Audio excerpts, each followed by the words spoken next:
limo. Charlie, we've had the best experts sift through this crime scene. Why is it that only you truthers aren't satisfied? Mr. President, as you put it in your own words, the evidence demands a verdict. Now, Mr. President, the Washington Post states that 6 of the 10 commissioners of 911 claim that the official report was false. And they also stated publicly that the government agreed not to tell the truth about 911 and that the Pentagon was engaged in deliberate deception about their response to the attack. Look, this is the way I see it. If 6 of the 10 commissioners could be persuaded back then when the report was done, and we couldn't trust what they were saying then, by what grounds do you believe you can trust what they're saying now?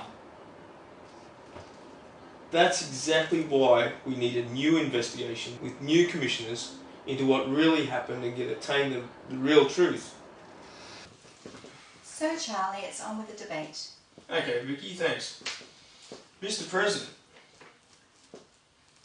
a standing video uncovered from the archives of the BBC News shows correspondent Jane Stanley reporting on the collapse of the World Trade Building 7 over 20 minutes before it actually fell at 5:20 p.m. that afternoon of 9/11. Tapes from earlier BBC broadcasts showed the news anchors discussing the collapse of the World Trade Center 7 full 26 minutes in advance. The BBC at first claimed that these tapes from 911 had been lost, before admitting that they had made an error of reporting of the collapse of the World Trade Center 7 before it actually happened. In addition to this, we have footage of Larry Silverstein saying "pull it," which is a demolition term. I'm getting a call from the fire department commander telling me that they were not sure they were going to be able to contain the fire.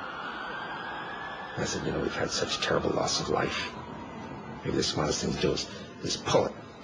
And they made that decision to pull, and then we watched the building collapse.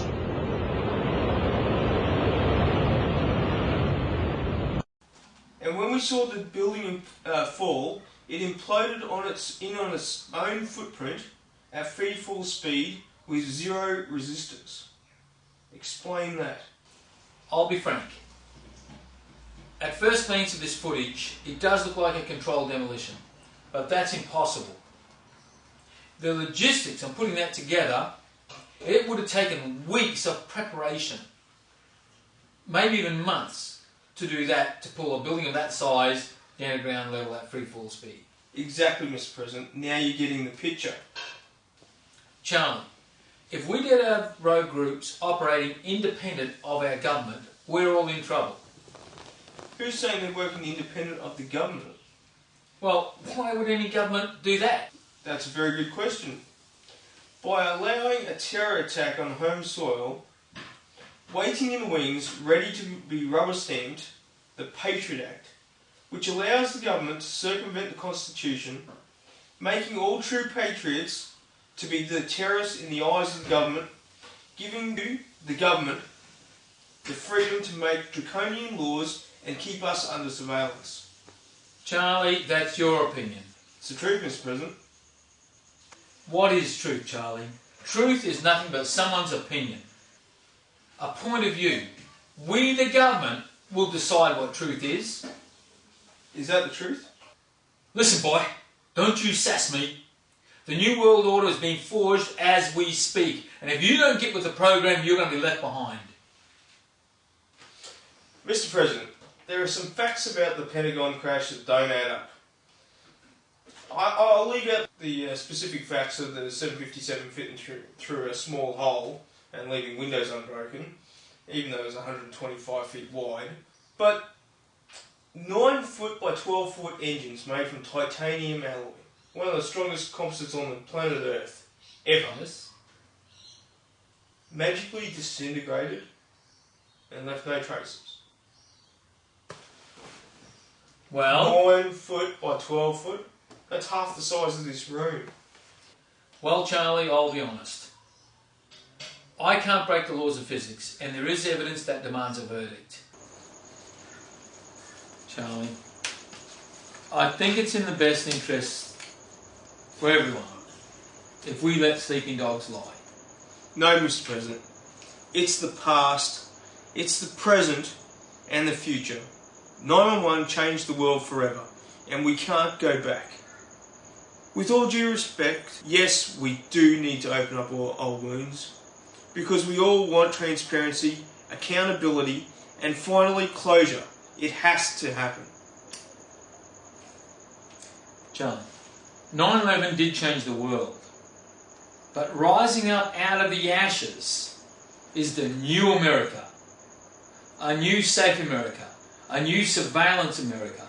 Yes, we have naked body scanners at airports, and yes, we will have them at shopping centres as well. Yes, we've overridden the posse comitatus laws, and that's for the protection of the public. We will have military on our streets, and we will have them at checkpoints, and they will be aiding the police force, and we will have military at police stations. We will have, the Pentagon is asking for an additional 379,000 troops to be deployed incrementally on our streets. And this whole new surveillance system is set up for a safer and a better America. We're two sides of the same coin. You're looking at the evidence in a totally wrong and indifferent way. You got to look at the positive side to all these things. And that's why when we say we're getting rid of guns, we're getting rid of the Second Amendment, we can't have people with guns. We, the government, are here to protect you. And we can't have these patriots running around with guns, wanting to protect themselves. This is not on. And also we're building FEMA camps all over the country.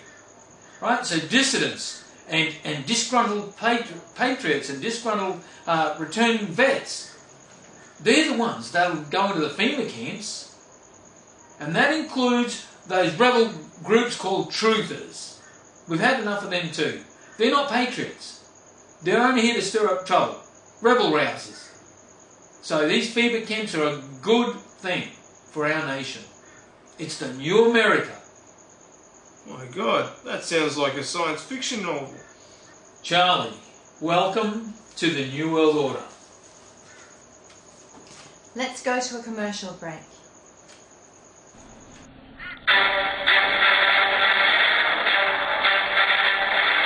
Big Brother, mainstream media, government cover-ups. You want answers? Well, so does he. He's Alex Jones on the GCN Radio Network.